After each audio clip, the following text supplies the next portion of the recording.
So yesterday I had a production that for a bike giveaway, a toy bike giveaway that they were having at the Beltline.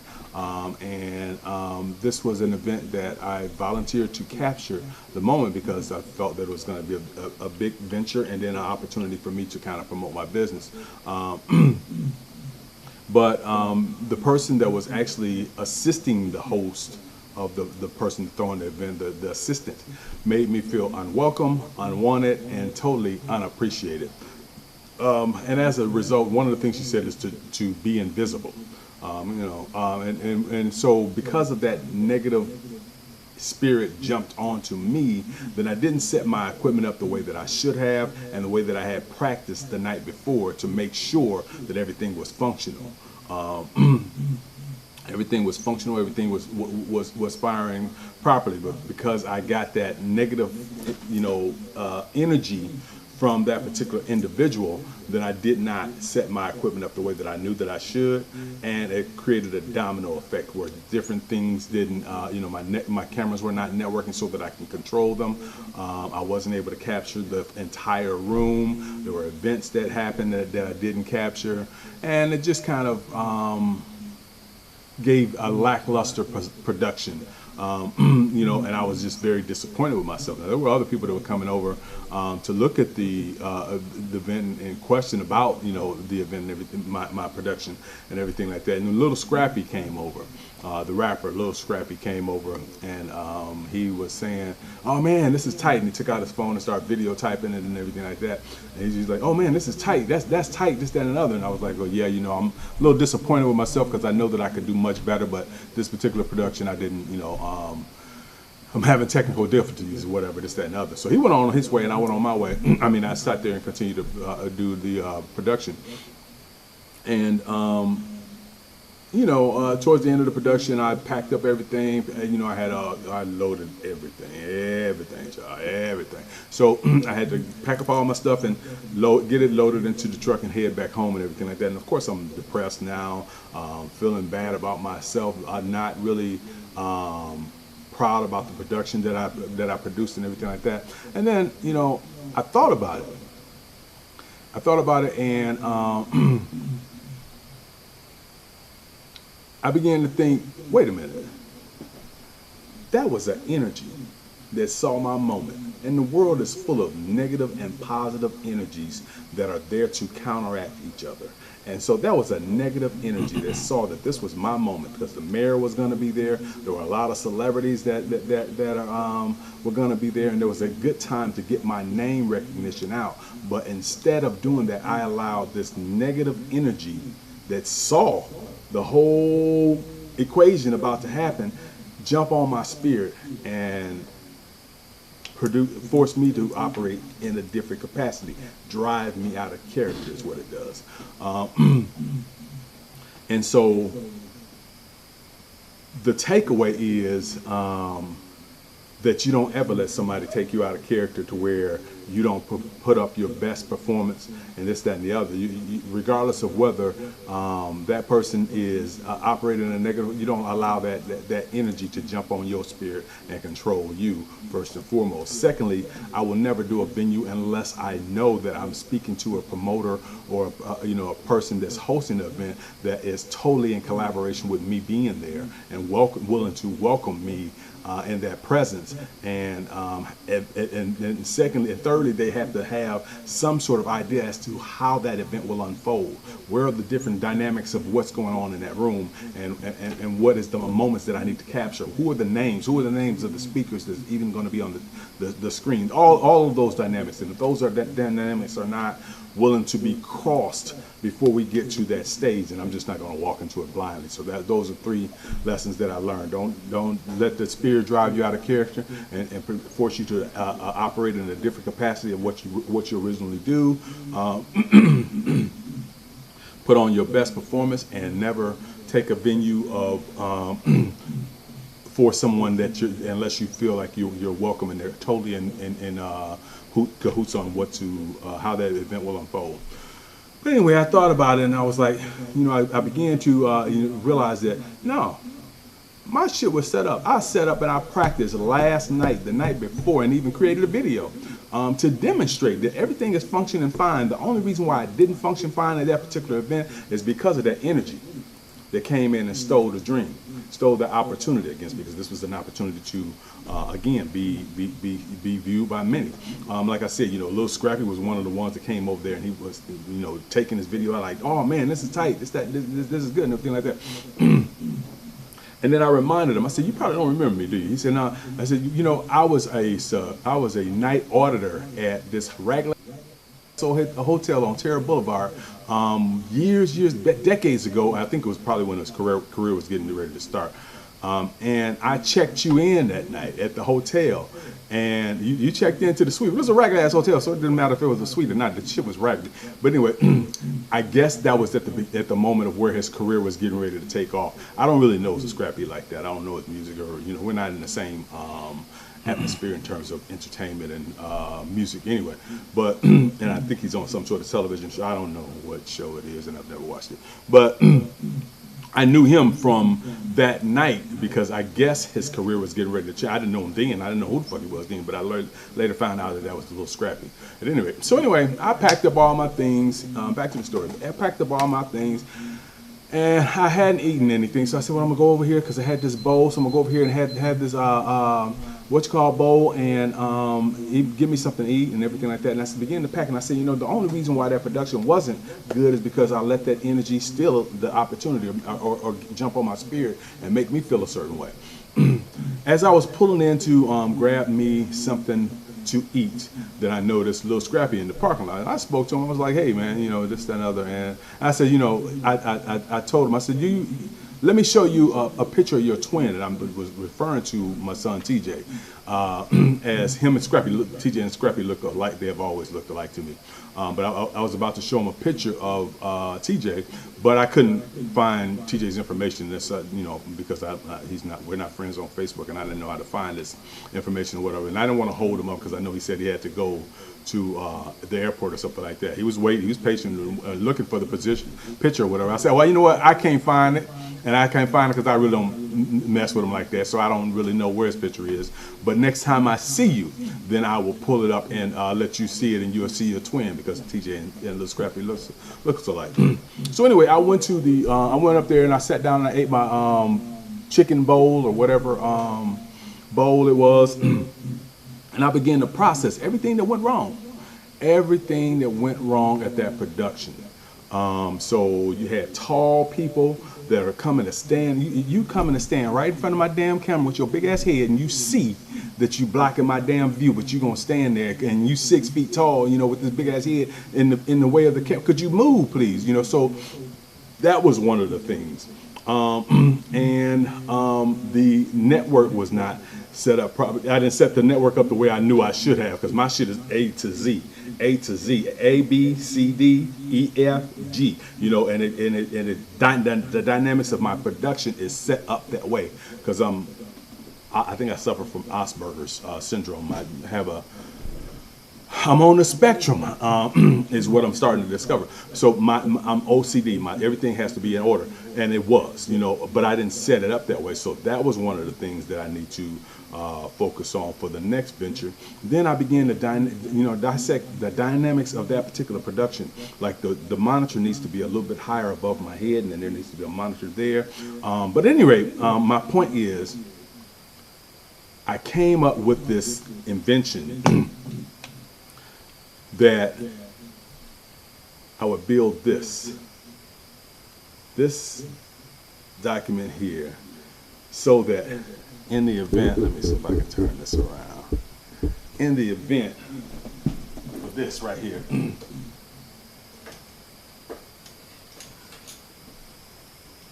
you can be 6 feet tall, you can be Shaquille O'Neal tall, or whatever, but the bottom line is, as long as I got this thing right here, I can go to the ceiling and still capture every damn moment. And so that made me think, that those are moments when a son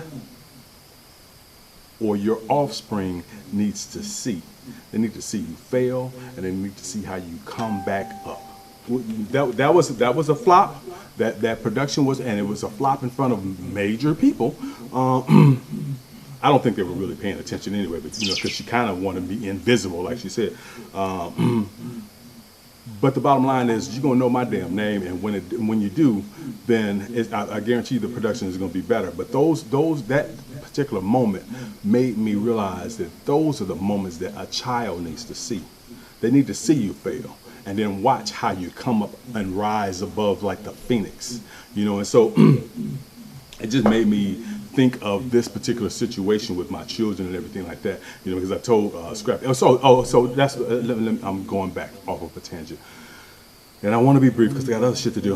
So I was trying to pull up TJ's Facebook, but I couldn't get it because I didn't know what his name was or how to spell his name, But then I later looked at it while I was sitting up there eating my bowl, and I clicked off of it right away because I didn't want, that every time I go down that route, then it always leads to some sort of information that that makes me, that just affects my spirit, my energy. Because last time he was on there talking about, using the things that I had brought for the child to say, I'm going to do much better for my child than what my dad was for me. I'm like, so I don't do the Facebook thing. But anyway, so I was sitting there eating my bowl, and I didn't look at the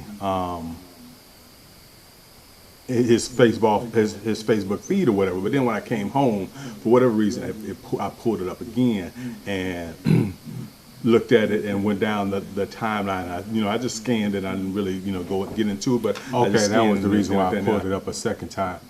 Let me pause. But so the reason why I pulled it up the second time is because I was at home watching the video, and I wanted to pull up the TJ's Facebook and do a side-by-side comparison of him and Scrappy, and they do kind of look alike. Okay, go ahead, guy.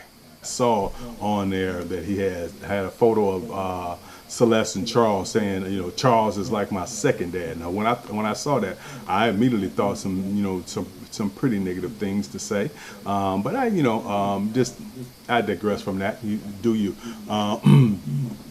But it just reminds me of how this particular situation is very similar to the KKK. They did the same thing. They separated families. Back in the day, they made you hate your self-image. You would never want to be like your own African self, and you want to be more like us. And that's why black women walk around with blonde hair, blue eyes, and light skin, trying to be white. The whiter you are, the prettier you are. But now we see. So let me pause it again. So that's why I say that I would have better luck trying to get love from the KKK than what I could trying to get love from my kids, and that's why we have a dysfunctional relationship.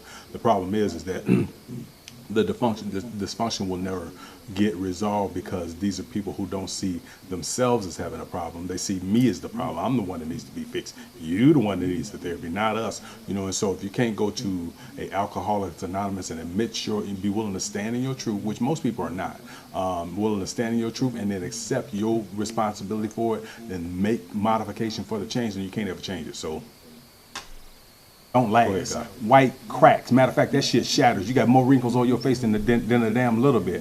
You ain't got good bodies. You ain't as talented. You're not as half as creative.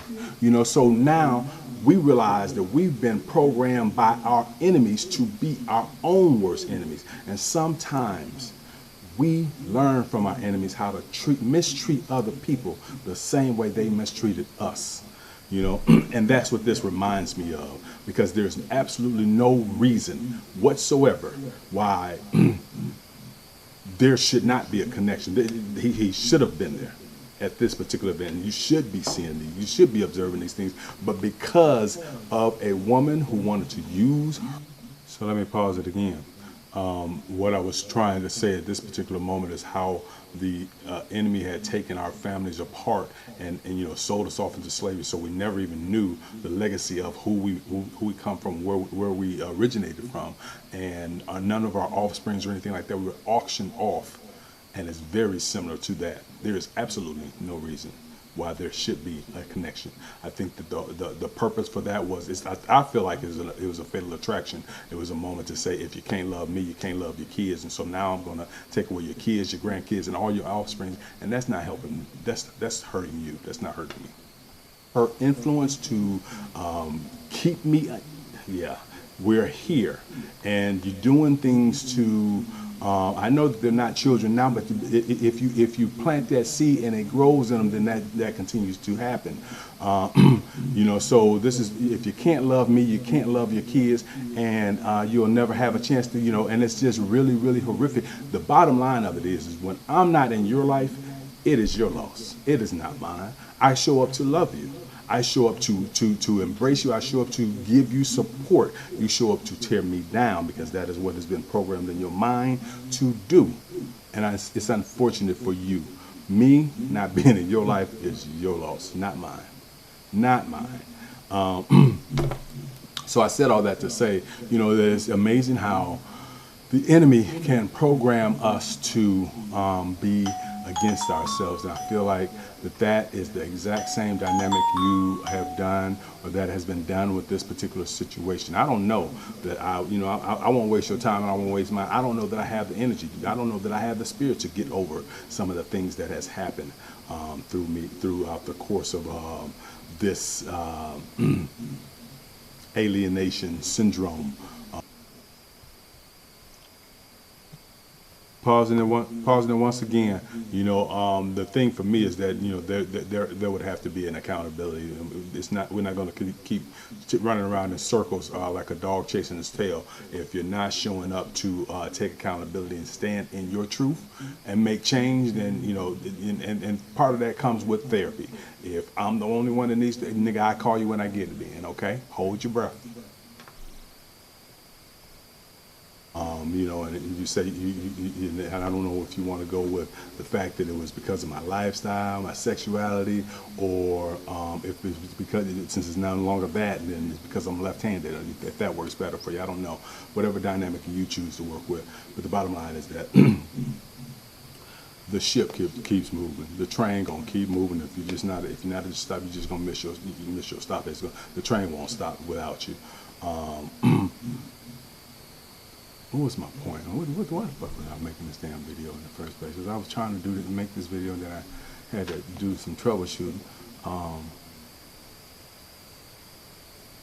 Yeah, you know, but you know, I think what it is that when you teach people that the energy that God gave or used to create you is no longer valid enough for you to worship. I would also just like to say that this is, you know, I just want to use the analogy of the example of, you know, it's kind of like frustrating the hell out of yourself. You're trying to watch movies on a microwave and watch popcorn on a VCR. The device is not designed to handle that capacity, and all you're going to do is frustrate yourself out of yourself. The VCR is never going to pop your popcorn, and a microwave is never going to show you a movie, because the device is not designed to operate in that capacity. And I feel like that analogy is very appropriate towards what you're experiencing here. And while we keep running into brick walls because you're trying to approach me at a level that does not work. If it didn't work for them, it's not going to work for you. So what you should probably do is ask what they think that you should do, and then do the opposite. Because if it worked for them, then why are we here? Or appreciate or love, and that you should love this image, then that is the same dynamic of what the KKK did to us back in the day. Make you think that white is right. And you don't want to be anything like those black people. You don't want to do any, you don't want to have kinky hair and big booty lips and big old booties like, you know, bamboo and everything like that. And then we later found out that those are the things that makes us even more better as human. A black woman can now, she don't have to wear no blonde hair. She can switch that style up every damn week and reinvent herself every damn week. She got full figured lips, so she can wear lipstick like no other woman on the damn planet. There's no people on the planet that is trending more than black people. black people. So all that foolishness that you put into our heads to make us hate ourselves and make us think who we are is not worth being is wrong. And then we look at your ass and you wrinkled and your skin and everything is about you is falling apart. You got ugly body, you got bad built bodies and ugly skin, and you got straight hair and it can only do straight and curly. We can change our hair at any given time. Any given time, a black woman can change that hair every single week and reinvent herself every single week. She got full lips. She got a figure out this mother that can't nobody emulate. The brothers got, so. And anyway, so I thought I lost my damn train of thought. And the reason why I wanted to mention that, because I did see on the when I did go to when I came back to the house and I was watching the videos of Lil Scrappy, and I wanted to do the comparison of him and TJ together. What's this now over here? Him and TJ together. Then I did scroll down his timeline then, and I saw a picture of him saying Charles like his second daddy or whatever. And I'm like, wow, it just reminds me of how that whole dynamic of white people wanted us to look at somebody else other than our own self as the higher or superior being. And yeah, child. I don't even know why I started making this video, but I was just trying to be obedient to my Heavenly Father. But I wrote a poem. I wrote a poem years ago in 1987, and it goes like this. I am a king, and I do not know it. I am a king, and I know not how to show it. All of my colleagues are angry and poor, yet they worship this land, for they know not anymore. One day I will rise and take back my throne. One day I'll be a king that is yet unknown. And the image of that video that I want is a homeless man standing outside with a cup begging for quarters, because we are the kings. We own this shit. We invent things. We've improvised all our life. We're the best culinary art because you kept us in the kitchen and we learned how to master the shit. We create things because there was no creation, so we created things. So I said all that to say, I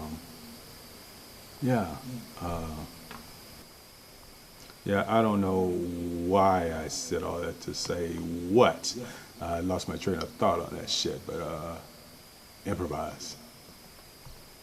This was a good, okay, that was my thought. This was a good moment to be observed. But again, when I'm not in your life, it's your loss, it's not mine. I'm okay, I'm at peace. I'm at peace. It's unfortunate that anybody would be that darn evil to do that type of thing and have no remorse for it. I mean, I feel like as if you're doing things you did things to destroy that relationship so that you can look and make it seem like I have nothing to do with that, or just wash your, no, you got everything. You're the author of the shit. And obviously TJ knows it, because when he gets into arguments with Nika, he says, well, my dad says you just like my mama. I did not say that. That was a lie. I didn't. Those words never.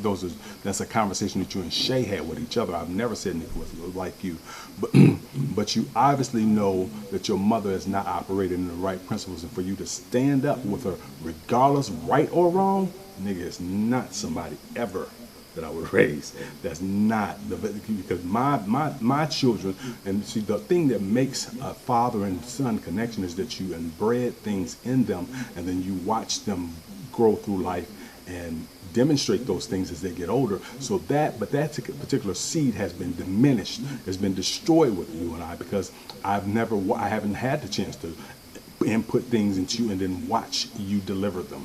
So that whole thing has been, that whole concept has been eroded, just like with the KKK. When they divided us, we don't know, half of us still walking around in slavery and don't know who the hell we are, because that particular character and demonstration was eroded from them. But so I said that to say, yeah. So it was the goal is to make it seem as if I you did nothing to snatch the heart out of a person and look totally innocent, like you had nothing to do with it. You're the author. You're the author of this book, and he recognized that, and he stands with you. And that's just uncool that you would not stand on the side of rightness. Because my child, and I would just like to say also that a woman cannot claim single parent if you did everything to run the father away.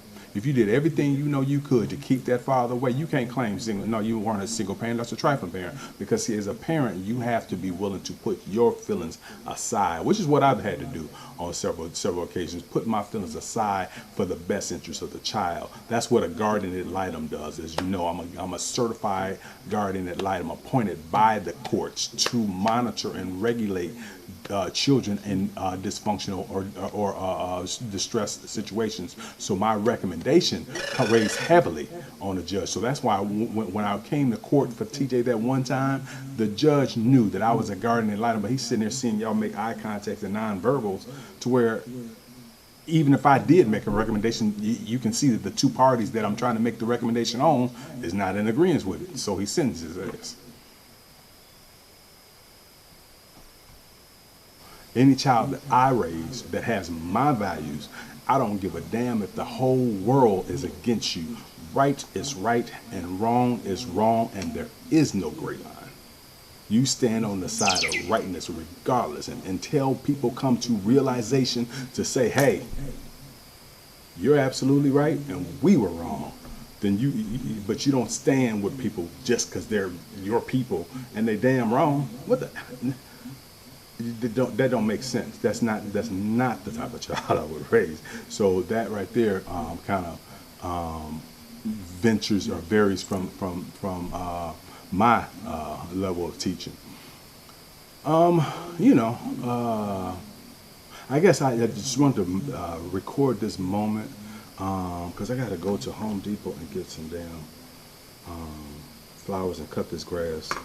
But I was proud. That's what it is. I was proud, baby, that I was able to get that thing done.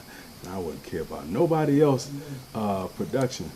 But baby, when it comes to this one here, oh yeah. And then I had another thought this morning when I was getting dressed. Too, I thought about Shay, and Shay's been one of those ones that'll flip the do you wrong, then flip the shit on you and try to make it seem like you've done her wrong. So I was just thinking, so my example of that is the cheater situation. Have you ever watched a Cheaters episode where the girlfriend, and this is just an analogy, but the girlfriend that got caught cheating on the boyfriend that came home from work and she got caught cheating with the boyfriend's best friend. And she flips that shit on him and says, well, I only fucked all your friends, all your best friends and 10 of your relatives because you worked so many hours and you just left me alone and it's your fault. It's like you did a whole bunch of evil, but you want to flip that. I'm dyslexic. Stop it. I am dyslexic. When you do reverse psychology, I see that shit clear as day. Oh, this nigga on some bullshit. That's how I register. I promise you. That's bye. These are people who would never appreciate anything that you've done or you accomplished because they're too jealous that you even have it, or that you're even there, or that you're even willing to take. And so, and that whole dynamic of how their minds have been programmed against you is just shocking. But at any rate, it is what it is. And I also want to end on this note. I'm at peace. Don't get it twisted. I'm at peace on every single day. I do have other people that live in my home, But we all recognize that this is a peaceful environment, baby. You can come up in here and it would sound like a damn lie. I mean, it's a peaceful environment. I'm not the type of individual that wakes up in the morning like, dang, I wish I had somebody to argue with. I wish I had somebody to disagree with me. I really wish somebody would call and piss me off. I never wake up like that. It's the craziest thing. But I just never am in search of somebody pissing me off, somebody arguing with me, somebody making me mad, somebody getting on my damn. I never wake up, never. So if that's what you're waiting for, I would suggest finding a hobby.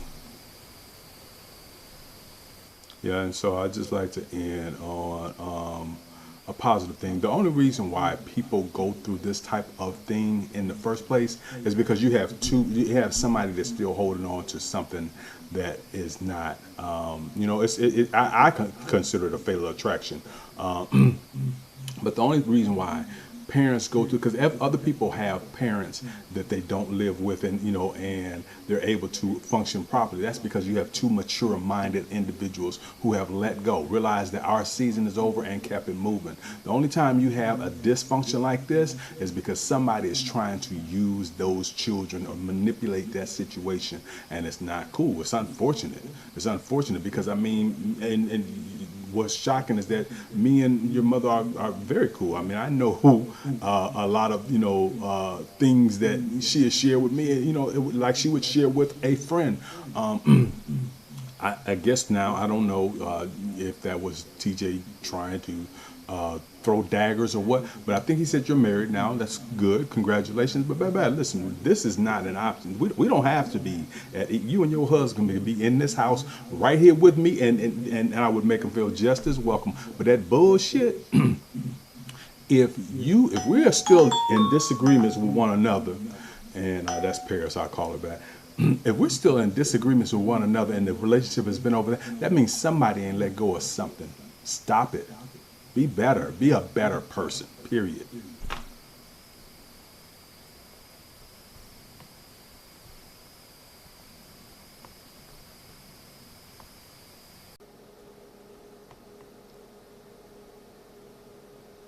And so I wanted to say with this particular excerpt, when Nika called me, she was adamant. She was very upset. She was adamant. TJ would never see these kids again, And I think she was calling me to get confirmation to operate in that capacity. Right is right, wrong is wrong. And even though I could have took that moment to say, well, I agree with you. You shouldn't, No, baby, that is that man's kids. You return. Don't do that, because see, we gonna break that generational curse where the father is not in the life because the mother's so manipulative that she want to try to take the child out. No, don't do that. I convinced her, do not do that, and that's the only reason why. Because I promise you, baby, when she called me, she was pretty upset. But right is right, wrong is wrong. I could have took that moment to operate in the wrong spirit and say, I get it. Okay, Nika, you right, and stand. No, baby, no. Them kids need that man in his life, even though he got some things he need to clean up.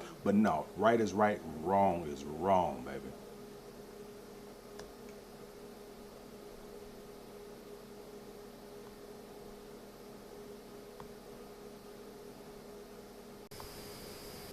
Then I would just also like to say that it's almost like Donald Trump and the Republican Party. It's like the woman can do no wrong. And if she starts somebody in the middle of Times Square, they would still support her. It's like the mega party or what have you. But yeah, it's I feel like this. When people train for the Olympics, they don't forfeit the race at the finish line. That people who don't mean you no good in the beginning won't mean you no good in the end. Is what my grandmother used to say. And I kind of, believe and live by that rule. But it's just really an unfortunate thing because, again, me not being in your life is your loss. It's not mine. It's not mine, And I would make the effort to network with my grandkids and everything like that. As a matter of fact, I found King's little car that he had stole from the grocery store. But I found his car in the back seat of my truck. as I was cleaning out the stuff from the production or whatever. And so I left it in there. So if he comes, by the time I see him again, or if I ever meet him again, he'll probably be well outgrown that truck or whatever. But I don't make amends to try to network with the grandkids because it's not sustainable. If you don't have a decent relationship with the parents, then more than likely you're not going to be able to have a sustaining relationship with the grandkids or their kids. And then that, I don't want to introduce other weapons to be used against me. But the bottom line is, let's not play with it. The bottom line is that these are people who feel like as long as I'm keeping them from something, then I'm happy. As long as he's not a part of his family, then I'm happy. It's kind of like, rejecting, and let's be clear on it. This was because of my this was led, or the excuse was used because of your sexuality. Well, it has nothing to do with the sexuality. It has to do with a fatal attraction. But I mean, the purpose of this particular activity is to make me feel like I'm not good enough to be a part of my children's life, or I'm not good enough to be a part of my grandchildren's lives. And again, when I'm not in your life, it's your loss because I add value. I add, lifelong experiences that need to be, relished or learned, and it's just it's a really, the only way first off, the only way we're gonna get over this is if we get over it. It doesn't matter for me at this point, but the only way we'll get over it is therapy. People have to have a mediator because we don't speak the same language. And for whatever reason, we keep going around in the same circles. And I guess it's because, again, like I said, when people train for the Olympics, they don't forfeit the race at the finish line. I mean, if that is your mission, then, the mission, it's kind of like the Republican Party, the Donald Trump and the Republican Party.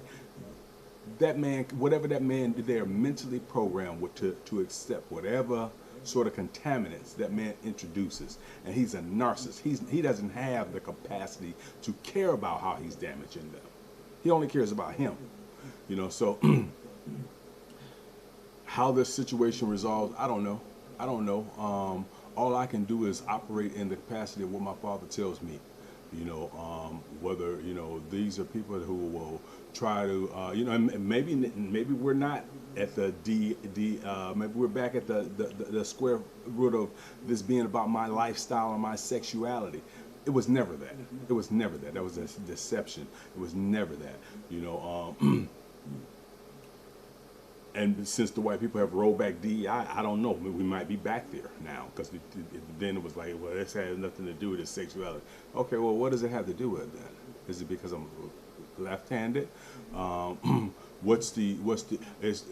now I'm sure, it creates the whole dynamic of you being like a circus poodle jumping through hoop after hoop after hoop after. No, nigga, I'm the poodle that left the damn circus. I'm not finna jump through them damn hurdles. Keep that shit.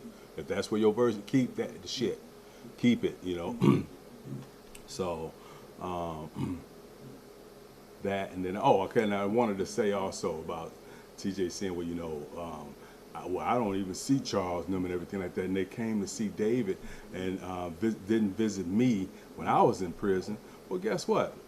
When I pulled up, putting money on your books and everything, when I pulled up your record to find out the visitation list, guess whose name wasn't on the list? Mine. Everybody else was on the list, but them niggas didn't come to see you. They didn't come to see you at all. My name wasn't on the list, so that even if I wanted to come see you, I couldn't. And I guess those are the dynamics of what have been programmed. Or even when I'm spending money on your books, you still didn't have enough decency to even add my name to the visitation list. Yeah. And that was, and I think I even contacted your mother about that, and she said the same thing, that, neither one of them came to see him or whatever. But the bottom line is, you've been taught Love this one. You can't love this one because of his lifestyle, because of what he does, because of how he looks, because he's this, that, and the other, because something's wrong. And my son even told me, something is wrong with you. Nigga, how disrespectful, who do you think you talking to, and how disrespectful can a nigga be? You know, but at any rate, I'm going off on the wrong tangent, and it's stirring up emotions that I don't even want to be connected to. But anyway, yeah, so I felt like that was a very learning moment for this particular invention. Basically, this is just a pole that I got from Home Depot. I put a screw in there so that it can, but this, the thing that I showed earlier, the pole is for a light switch. It's not for a tripod. It's not for a camera. It's for a light switch. I need to tighten this up. But so I drilled the hole, and went to Home Depot, got this little pole, and I cut it in 4 slices so that I could have 4 cameras connected to it. And then I drilled the hole in here, and I drilled a hole in the bottom so that I can mount it on my light switch and put it high up in the air. And so next production, I'll be ready for your monkey ass. Anyway, y'all be good. Peace.